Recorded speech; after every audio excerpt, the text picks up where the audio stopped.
मध्य प्रदेश के अधिकारी कर्मचारियों को लेकर बड़ी खबर। रिटायरमेंट आयु 62 से 65 साल कर सकते हैं सीएम डॉक्टर मोहन यादव। देखें किसे कितना होगा फायदा। मध्य प्रदेश सरकार ने हाल ही में आयुष कॉलेजों में पदस्थ आयुर्वेद, होम्योपैथी और यूनानी समेत अन्य पद्धतियों से चिकित्सकों की रिटायरमेंट की उम्र बढ़ा दी है।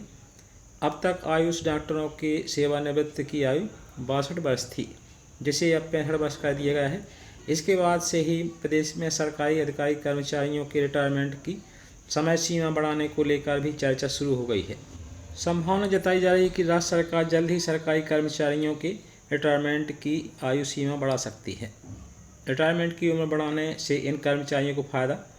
यदि मध्य प्रदेश सरकार प्रदेश में सरकारी अधिकारियों और कर्मचारियों की सेवानिवृत्त आयु बढ़ाती है तो इससे सबका फायदा होगा। फिर भी उन अधिकारी कर्मचारियों को ज़्यादा फायदा होगा जिनका सेवाकाल 62 साल की उम्र से पहले 33 वर्ष पूरा नहीं हो रहा है।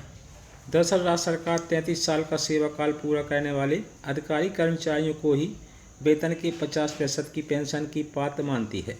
ऐसे में मान लें कि कोई व्यक्ति 30 साल में नियुक्त हुआ तो वह 62 साल की उम्र तक उसका सेवाकाल 32 वर्ष होगा, यानी उसे आधी पेंशन का लाभ नहीं मिलेगा। वहीं यदि सरकार रिटायरमेंट की सीमा 65 साल कर देती है तो 32 साल में भी सरकारी नौकरी ज्वाइन करने वाले को आधी पेंशन का लाभ मिलेगा। रिटायरमेंट उम्र बढ़ाने से सरकार पर प्रभाव। यदि सरकारी कर्मचारियों की रिटायरमेंट उम्र बढ़ती है तो इससे सरकार को कुछ फायदा कुछ नुकसान होगा। पुराने अनुभवी कर्मचारियों का ज्ञान नए कर्मचारियों को मिलेगा। कर्मचारियों को 3 साल अधिक वेतन मिलेगा, इससे उनकी आर्थिक स्थिति समृद्ध होगी। वहीं रिटायरमेंट की उम्र बढ़ाने से कर्मचारियों को पेंशन कम समय तक देना होगा। नई भर्तियां नहीं होने से सरकारी खर्च में भी कमी आएगी।